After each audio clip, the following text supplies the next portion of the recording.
নমস্কার বন্ধুরা, পৃথা কুন্তির পাকশালায় সবাইকে স্বাগত। আজকে আমি করলাম পাতলা রুই মাছের ঝোল।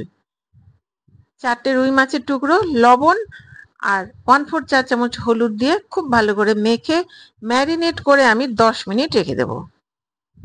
এইবারে একটা বাটিতে মশলা করে নিচ্ছি। দিয়ে দিলাম 1/2 চা চামচ জিরে গুঁড়ো, 1/4 চা চামচ ধনে গুঁড়ো, 1/4 চা চামচ কাশ্মীরি লাল লঙ্কার গুঁড়ো, 1/4 চা চামচ হলুদ গুঁড়ো, 1 চা চামচ আদা বাটা, আর দিয়ে দিচ্ছি 2 চা চামচ কাঁচা লঙ্কা বাটা। দিয়ে জল দিয়ে গুলে এটা 10 মিনিট রেখে দেব। এবারে গ্যাস অন করে একটা কড়াই গরম করে নিলাম। কড়াইটা গরম হয়ে গেছে, দিয়ে দিলাম এর মধ্যে 3 টেবিল চামচ সর্ষের তেল। দিয়ে তেলটা গরম করে নেব। এবারে ম্যারিনেটেড মাছগুলো দিয়ে গোল্ডেন ব্রাউন করে ভেজে নেব, উল্টে পাল্টে দুদিকেই যেন গোল্ডেন ব্রাউন হয়। গোল্ডেন ব্রাউন হয়ে গেছে, একটা বাটিতে তুলে নিচ্ছি। এবারে দিয়ে দিয়েছি একটা মাঝারি সাইজের আলুর টুকরো। আলুগুলো গোল্ডেন ব্রাউন করেই ভেজে নেব। ভাজা হয়ে গেছে, এটাও বাটিতে তুলে রেখে দিলাম।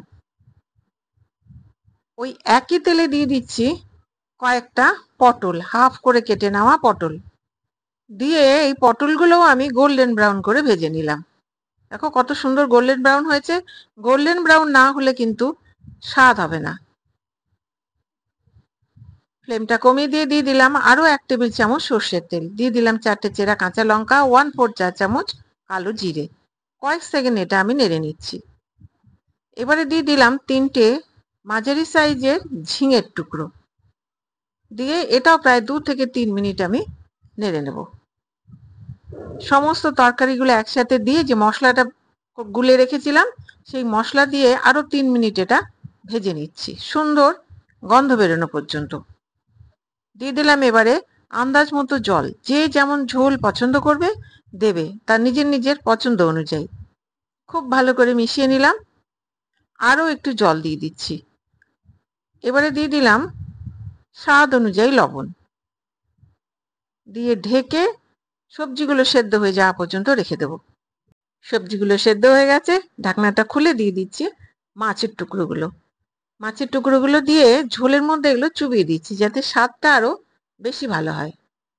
চোবানো হয়ে গেল, এটা আরো একবার ঢেকে আমি প্রায় 3 মিনিট ফুটিয়ে নেব।